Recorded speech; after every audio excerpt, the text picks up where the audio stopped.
Hey class, welcome to Module 5. Uh, let's see, the three main things that we have to do besides the discussion board is research project, which is due Thursday, homework due Saturday, and comprehensive due Sunday. Um, the research project is similar to the other ones. Make sure you follow my comments and guidance from previous assignments that you've done for research, and you should do fine with that. I grade harder as I go along because you should be implementing my suggestions from previous assignments. Let's do comprehensive next, since it's actually the easier and it looks worth more points. It should take you less time. Let's go ahead and look at that. Here's the project. It's actually got our information for some clients we have here, our vendors, vendors we have here, and then we have 7 items of additional information. And those 7 items are going to be what we need to use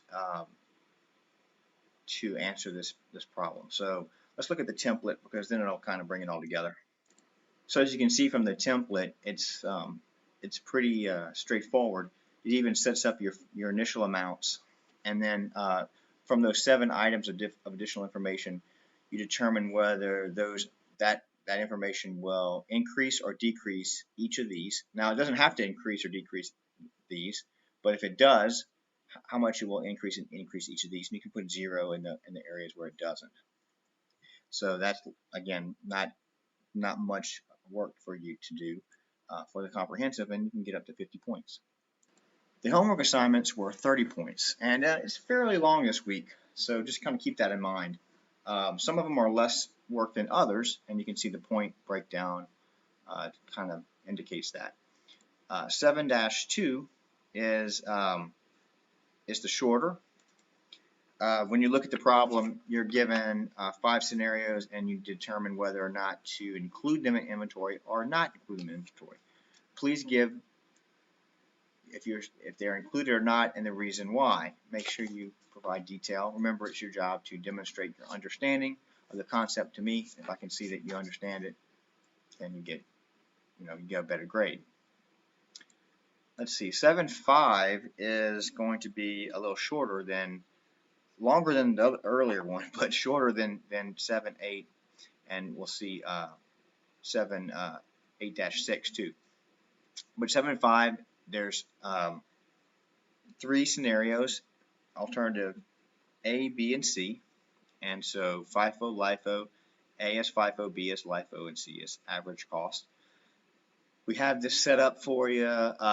However, I tried to set this stuff up so that it makes sense and the most useful to you, but sometimes you may not,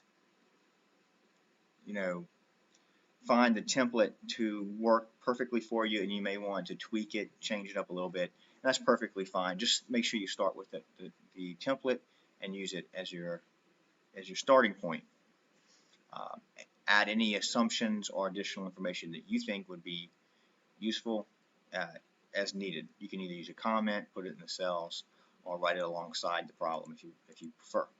7-8 is the longer problem, and so there's 3 scenarios: FIFO, LIFO, average cost. Again, the same thing goes for this. I kind of set these up for you, and even provided some hints along the way, especially in other ones. But you may find that adding a column or something, a row even, might help you to make it make more sense. Just make sure that if it has an area for calculations, you provide the calculation. So the ending inventory here, and put the calculation underneath it. FIFO and LIFO are similar, albeit they're opposite, but they are similar in the methodology. Average cost is a little bit different, and there is some help with this chart that I've provided. If you look in these little areas, or you can go up to the top and select review, and then view all comments if you want to see them all at once. And then here's your text box. 8-3 is another one that's a little bit shorter. These are journal entries, so I provided a space for for the journal entries, and then what you need to do in each of these, a debit and a credit column. And then at the bottom here is how they're going to be presented in the income statement and balance sheet. And then let's see, the last problem is, well, second to last problem is 8-6. These are a little bit longer. These are using the retail method, and so each of these is designed to help you display the retail method. You have your cost area, you have your retail area, and you can add rows if you need to, if you think you need more explanation. And then the last one is just explanations. Again, for 8-4, it's important that you demonstrate your understanding, so the answer should be detailed enough for you to show that you understand the concept. If you do that, you'll do fine. So I think that pretty much takes care of the items for this week. As you can see in the module, we covered what you need to do for this particular module, homework, assignments, and research.